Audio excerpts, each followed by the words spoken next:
Meeting Nation, this episode is taken from some coaching calls that Mike did with our clients that we thought would bring tons of value to you. We hope you enjoy. And now on to the show. Hit us with a celebration, sister. Hi. Well, I don't know. One big thing to celebrate is I haven't cleaned for a month now. So that's a big deal. Okay, that's one part of the celebration, but the other one, like the big time, is we just closed a deal with Glen Coco. Glen Coco is they help companies with, I don't know, finding leads or bids for big projects like constructions and post-construction projects.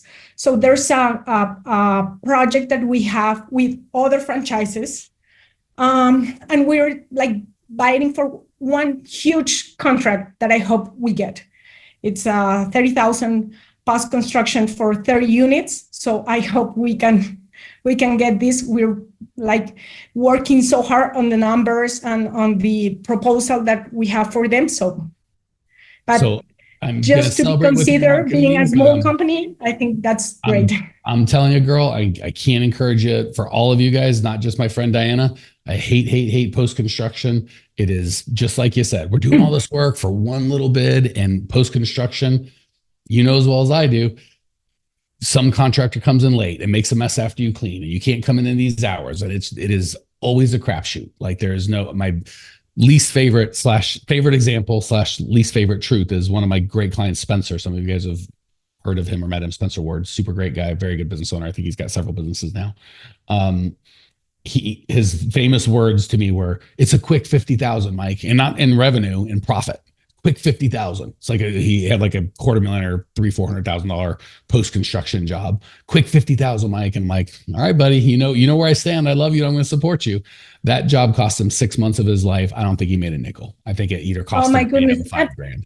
So I just gonna try for the first time. Let's hope it's not that. I don't wish anything bad for you. I wish that you proved me 1,000% wrong, but I'm just telling all of you guys, gals, I've never met a post-construction owner who had freedom. They could travel, they were profitable, they scaled, never met $1 million one.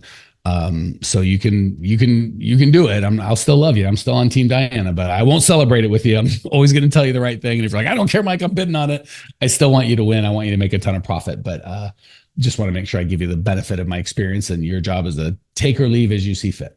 So you know, congrats. It's really powerful what you're saying me, because what you're telling me, because we had this crazy idea that in post construction you earn a lot of money, but you have the experience to tell me that it's not the way to pursue profit. So we're going to try to do this, like, just to have the experience. We are a lot of franchises. I just want to know if we are capable of do a big project or not. But if you are telling me that it's not the way to go, I'm not going to insist. So let me give you I want to be fair to post-construction, because if it was just all bad, then I would just tell you, no matter, I would fight you out. I'd be like, whatever. But the upside, so best case scenario is you make money, right? So you can make cash on post-construction, but you can't scale a business on post-construction. So if you said, put your money where your mouth is, Mike, I'll bet you I make money on this job. I'm not going to bet you, because A, I would never want to bet against a client. And B, you could absolutely prove me wrong. It's 50-50, maybe even 60. I'm not saying you can't make money on this job. I'm also saying you can lose money on this job, and you can't build $1 million company that's going to bring freedom with post-construction jobs. So you can make money on just like you can go to Vegas and win a hand of blackjack, but that doesn't mean you can, or, win on the roulette table, or win on a weekend in Vegas, you can win. But that doesn't mean it's a good strategy to be like, oh, I'm going to be a professional gambler. Like, most generally turn out pretty poorly. So you can win a hand of, I'm not saying this particular project you will win or lose on. I am saying you could lose. Whereas if it's recurring, the chance that you lose is very little, because within a month that you're losing money, you just raise prices and it's just not as big of a deal. And 80-90%. And also, when you bid a commercial job, you can see it and everything's pretty controllable. But post-construction, as you know, it's like, well, we need a bunch of time then, and trying to scale and get good employee. There's just and then the cash flow, you can't bid in advance. They always want to screw you in. There's just 1,000 reasons why it's a prop bet, right? Could you make money on this job? Absolutely. Will you build a business that creates a lot of profit and freedom over a year's time? Absolutely not. Could it benefit you today? Maybe. Doubt it, but it could. Will doing these jobs over and over for a year benefit you? I can almost guarantee no. If your goal is freedom and consistency and profit, it's something you can sell. That's another thing. Even if you were the first one after 10,000 owners of cleaning companies I've talked to, you were the first one to make it $2 million, you still wouldn't be free. You still would make a bunch of money. You have nothing to sell because nobody wants that work. And people like post-construction because it's easy to get. Well, why is it easy to get? Because nobody wants the work. So they know. Maybe. You're competing with a bunch of other knuckleheads that don't know what they're doing, and that they lowball it because they're new. The people that do it long enough either realize they can't charge enough money and they move on, or it's miserable and they move on. So it's just churning new people in that post-construction world all the time. It's like a multi-level marketing deal. It requires a bunch of new people to come in and do that work. All right. Enough ranting on post-construction. Thank you for being so coachable. That wasn't just for you. That was for the 4 others of you guys going, oh shit, I was going to say post-construction. I want to so that was for everybody that didn't want to have to get yelled at directly. So thank you for taking my verbal bullets, Diana. All right. Question. If I have good cleaners that already meet the core values, how can I renegotiate the payment terms with them? I'm paying them too much. I got to be honest, sister, it is a tough one. I am not going to pay too much. I'm probably just going to hire new people. And depending on how too much I'm paying them, if it's just way too much, then I'm just going to be honest with them and be like, hey, I can't afford you. I'm going to say it's my fault because it is, right? I'm not going to be like, you're not worth it, because maybe they are. I'm just going to go, I screwed up. I hired you. I set the rate. I love you guys. I can't pay it. I would give them a reasonable time, right? I'm not going to be like, as of today, I'd give them like 15, 30 days at the most. And I'd have my hiring funnel cranking. And I'd say, I'm going to hire new people at this rate. Of course, I'd love to have you at that rate, but I can't imagine you want to stay here. I totally get it if you want to get another job. I'm not going to try and talk them into the lower wage because it is tough for people mentally and emotionally to handle that. So I'm just going to assume they're going to leave. I'm not going to kick them out, and I'm going to give them a time frame of how, hey, it's not fair. I shouldn't say it's not fair. I would want to go above and beyond on the integrity scale and go, you could quit tomorrow, and they will, that, not these, that's how humans are. So you just going, I'm changing pay tomorrow. I don't love, but if you give them 2 to 4 weeks and expect they're going to quit and have your hiring funnel run, problem solved. But I wouldn't try and negotiate them down. It's just hard to do. Yeah. Because when I went through the module, I understood that I'm paying too much.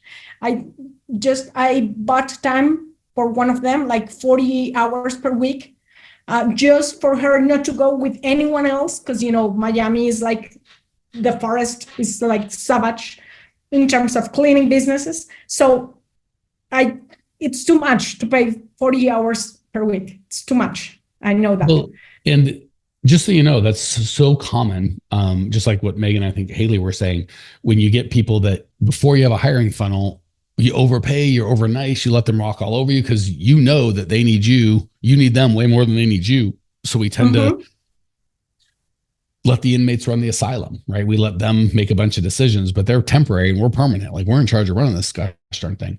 I know. So don't beat yourself up, because the way that you'd set up your hiring system, the relationship you've created with them is reasonable. Now that it's not even the pricing, which is good, mathematically it's not going to work for you, but the hiring funnel, that's what's really going to change it for you. You're like, okay, that's going to change everything. And we've got plenty of clients in Miami that have a hiring funnel and they're cranking. I think Mike Castro's got to have 60 people, and he has no shortage. So you got this. Just, it's okay if, this worked for them and you thought it worked for you and it didn't, but you in the past, and now it's not going to. Moving on. They'll get a different job. You'll get people that are better fit. Everybody be happy. Nothing to beat yourself up over. Yeah, sure. You can still beat yourself up if you like, but it is not required and not helpful. No, I'm not beating myself up. I know it's going to be difficult to find good people Don't Miami. Even start with that. It's not. It's easy. I promise you, we've got lots of clients in easy. And now we'll be honest with you. If you're going to do post-construction, it is harder to find good people, because instead of going, hey, it's going to be, if you're commercial, Monday through Friday, 5 p.m. to 8 p.m., easy to find that post-construction. It's going to be 24 hours in a 2-day span and the no hours and the blah, blah, blah. Those are and it's going to be hard work and everyone's going to yell at you. So a lot of pressure. Those are a lot harder to staff. But when you start doing regular stuff, I promise you, we've got lots of clients in Miami that it's hard to find people with the system that you have now, with the system that you're going to put in place. It's not hard at all. It's easy. It's fun. You'll enjoy it. I promise. Okay. Okay. Yeah. Don't start any sentence with, I know it's going to be hard, but like. No, I'm going to shut my mouth and trust you like you. No, keep the mouth open. Just say things that are helpful to you. Love the talking. Just watch what you say. All right. You feel good? Yeah. Thank you. Beautiful. My pleasure, girlfriend. Hey, Clean Nation, Mike Camping here. One of my least favorite things about these podcasts are we found that people love the show and they love the information, but when I talk to you guys in person, stuff doesn't get done. People love the podcast, but they don't take any action. If you'd like to actually implement this and get this done in your world, we have a whole team of people that do exactly that. If you go to growmycleaningcompany.com/talk, you can book a time with either myself personally or one of our teammates to at least help you come up with a plan to actually implement and change your life. So if you want to go from getting these good ideas in your head to getting in your life, just book a free call with myself or my team, growmycleaningcompany.com/talk.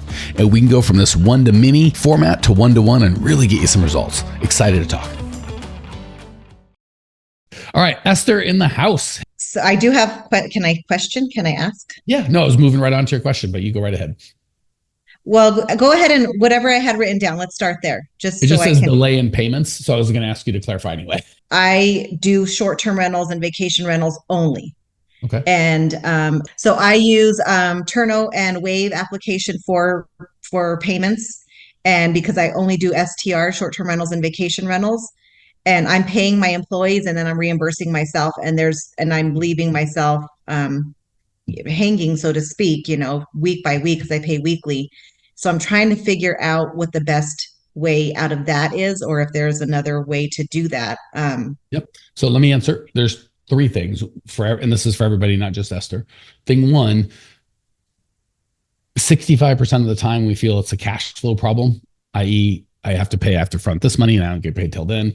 If it lasts for more than 2 or 3 months, it's not a cash flow problem. It's a bad business model problem, which you've discovered. You're like, hey, I can see I'm paying too much here. I'm not getting enough. So it's a bad business model problem.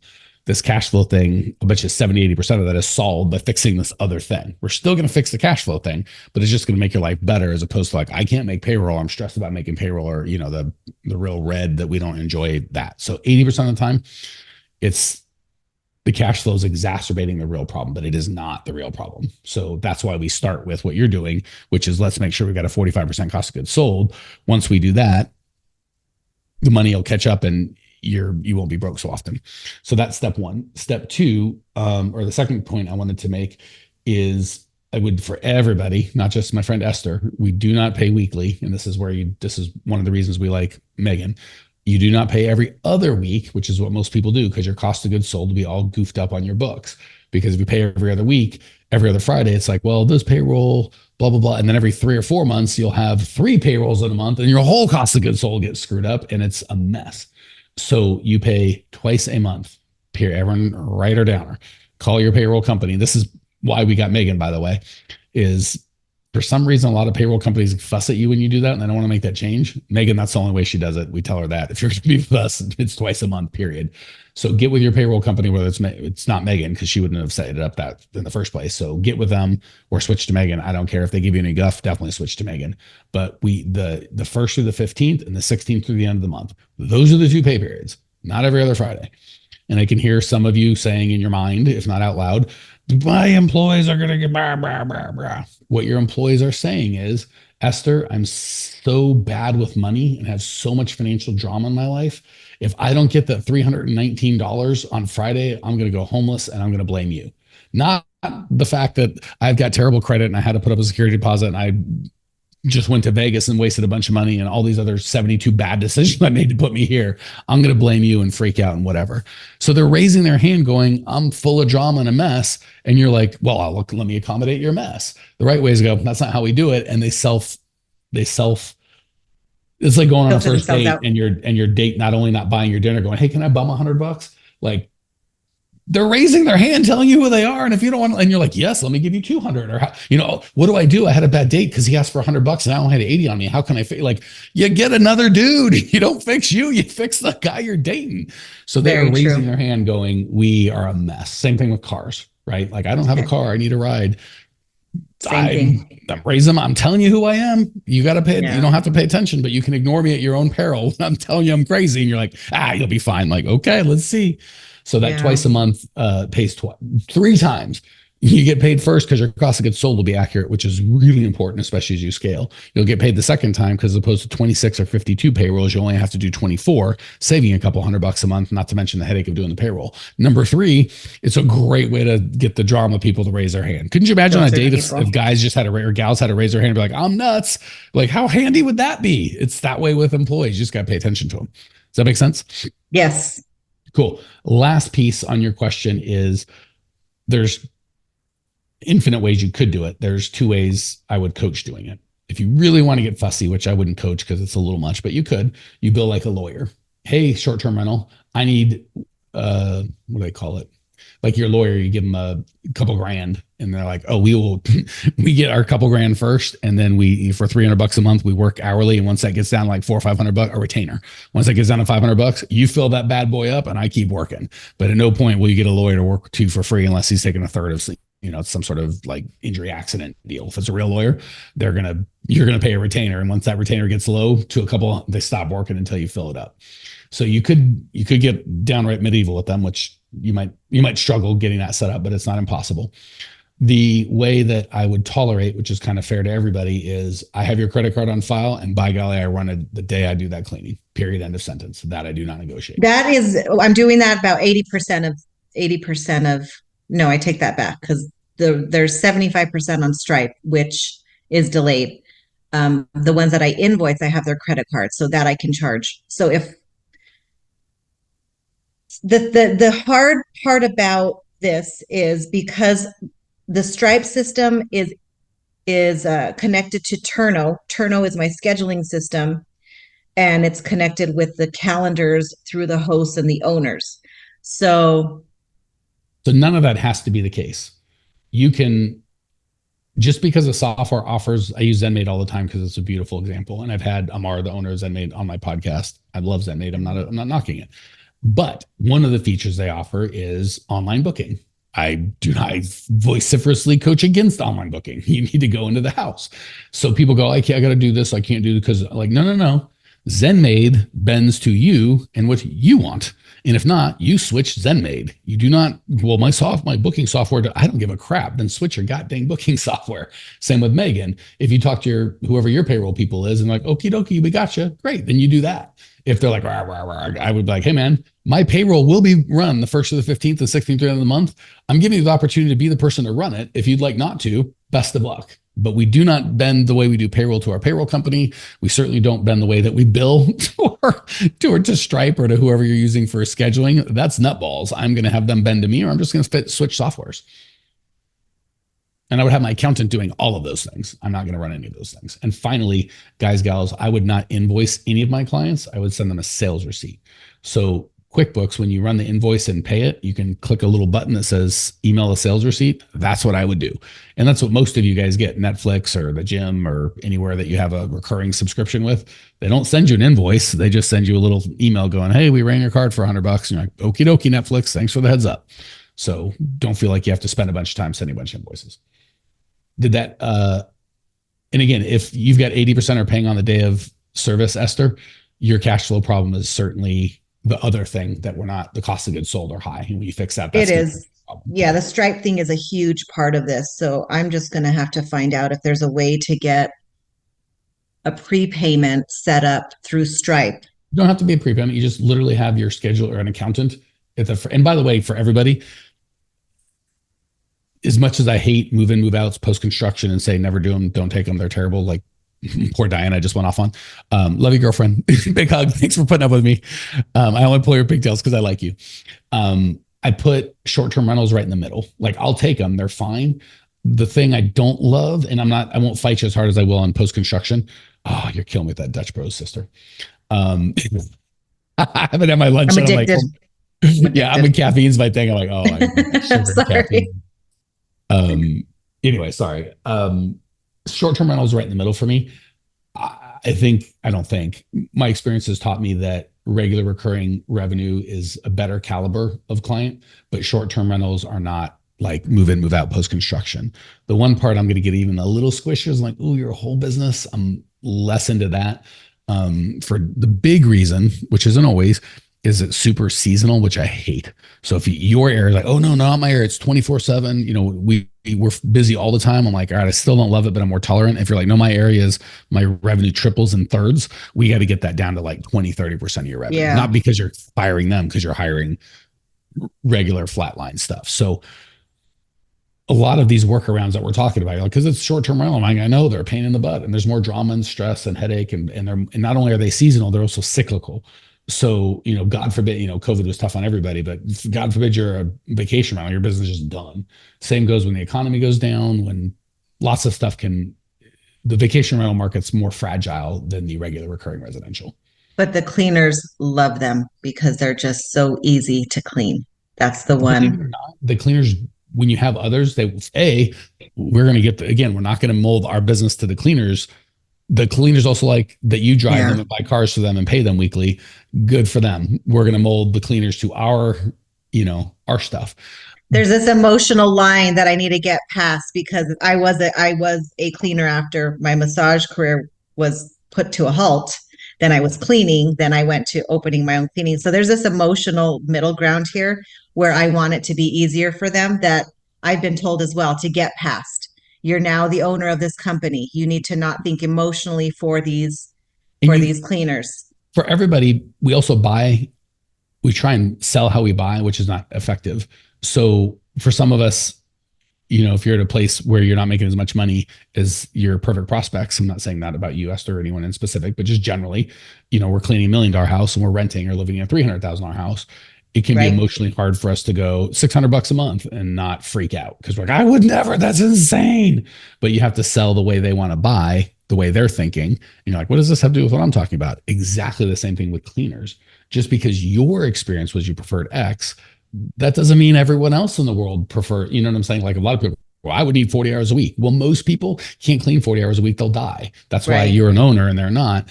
So don't put I like this better, therefore all cleaners like this better, and I want to do what's right for my client, my cleaners. Be like, I'm just going to find cleaners that want this thing that I have. So I promise you throw a dart, some people are going to like this, some people are like the other. Most, if not all, are going to like, I'm really into the culture and how I feel treated and if I'm growing and learning. So if you do the culture stuff that we're teaching, that will move their lever way more than this whole, like, you're cleaning that. And by the way, it's easier to clean residential than post-construction. Short-term rental. Short-term rental is all this pressure. They just moved out. Somebody's coming in. There's going to be whatever. I promise you. The laundry. Yeah. Yeah. It's actually, most cleaners actually do prefer the other, but I don't care. Then just hire people that want what you have, right? If people are like, oh, I want short-term rental and you don't have short-term rental, then say, well, then don't work here. And that kind of goes into my next question. I didn't mean to interrupt you, but it's a good segue. Well, let me just finish my thought and then you can sure. I'm not saying you should get out of post-construction cleaning. I'm not in post-construction. STR. It's okay. So I'm so stuck on Diane. I was yelling at her. That's okay. I'm not saying you should get out of STRs. I'm saying I would start. I'd like to see that be 20 to 35% of your business, not 100. That's all. So I'm saying dilute it. Don't abandon it, and give yourself permission. If you do dilute it and go, well, these are a big pain in the ass, and I see the other one, you can abandon it. But I'm not saying you have to do that tomorrow, but I would start diluting it tomorrow, if that makes sense. 20 to 30% of STRs versus residential. 20 to 30, a third to a fifth, 20 to 33% would be the most I personally would want short-term rentals to be in my portfolio. I personally am lazy, so I wouldn't do two because it's just too much work to do them both. So I would only pick one. But for you guys, especially if you're starting with just a short-term rental, if I had to pick between only doing short-term rental and doing 70% regular recurring and 30% short-term rental, I'd take that one. Okay. That was actually, you answered the question I was going to ask. So yeah. Not even on purpose. Now, a little part, on side note and question is, I'm always I'm being requested to do deep cleans all the time. It's not a I would post-construction. not coach you to do any one-time cleaning unless it was for a client, It's for a client. Okay. a recurring client. And pricing on deep cleans always get me. I say $35 an hour hourly. That's kind of what I've been using. So again, it's the reason post-construction and move-in, move-outs and one-time cleans are such a problem. The time it takes to get all these set up and sold and scheduled and done and risk a bad review and have to figure it out is exactly the same as the recurring. But the recurring, you sell it once, you get paid forever. This one-time clean, you have to do all the work and take all the risk, but you only get paid that one time. So again, if your average client's $400 a month regular recurring, they stay 2 years, that's a $10,000 sale.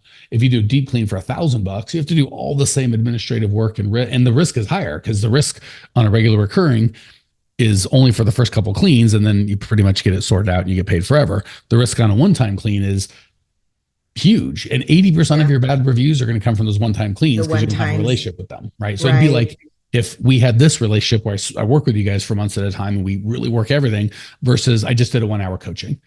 The likelihood of me getting a bad review or you thinking I didn't do a good job, because I can yell at you and stuff, because hopefully we have a relationship. You trust me, know I care about you, and I've got your back and I know what I'm talking about. But if we only did it for an hour, you might be like, oh, that guy was an a-hole. Like, so it just, that's why I don't like them. So again, when you're like, well, how do I price? I'm like, I wouldn't even charge any extra. Like for you guys, we charge enough for the whole service. If you need extra stuff, we can just be like, we got you. We want to help you. We want to take whatever it takes to make sure you guys are covered. We're good. That's how I look at if I've taken them as a client, I'm looking for a $10,000, $20,000 lifetime value. If I spend an extra $100, $200 of my own labor in the first month or two to get them up to speed, but it lowers the barrier for them to become a client, I'm all in on that. I'll just eat it. Okay. Yeah, it's easy to say no to the one times. It's the clients that we actually are required to do a deep clean every 3 months or every, long-term stays versus the short-term rentals in a short-term rental home is where the pricing gets a little bit, it's just all over the place. Just make sure your cost of goods sold is at 45%, no matter how you do it. And again, I don't like hourly fees. Could you imagine if I was like, well, how many minutes did I coach you on this? Because I'm $1,000 an hour, but Lindsay's only 500. And if you're watching the coaching, that's only it's insane. It's a flat fee to get your goddamn result. That's what you want for them, is a flat fee for a result. So I don't like the hourly thing. It commoditizes you and makes you more of a labor force. I want you to be a solution to a problem. So for me, and I own vacation rentals, I don't look at it as what does it cost or how long does it take them? Like, what do I make versus what I got to pay, and how much more money can they make me total? So if we're $40 an hour, I'm like, well, I can't charge my client an hourly rate. I got to charge them whatever. So all I look at it, if you educated me on how I could get more money from my clients, but you charge me more, I'd be happy to pay it. But if you're just like $40 an hour versus $30 an hour, now I'm just going to go for the cheapest thing. So I don't want to be the cheapest thing. I want to be the consultant that's actually helping the guy get his result. And then he doesn't really care what you charge him. Okay. Thanks, Mike. All right. See ya. Hey, Cleaning Nation, if you dug the content you just got, we don't do any ads and I don't sell anything on this podcast, but if you would just subscribe, rate, and review, it would be huge and I'd be so appreciative. Not only is it going to help me, but you'll help other owners of cleaning companies across the world work less, make more, and get profitable. So if you appreciate the value we give, again, subscribe, rate, and review. It would mean the world to me. I'd really appreciate it. And we sure appreciate your time and attention.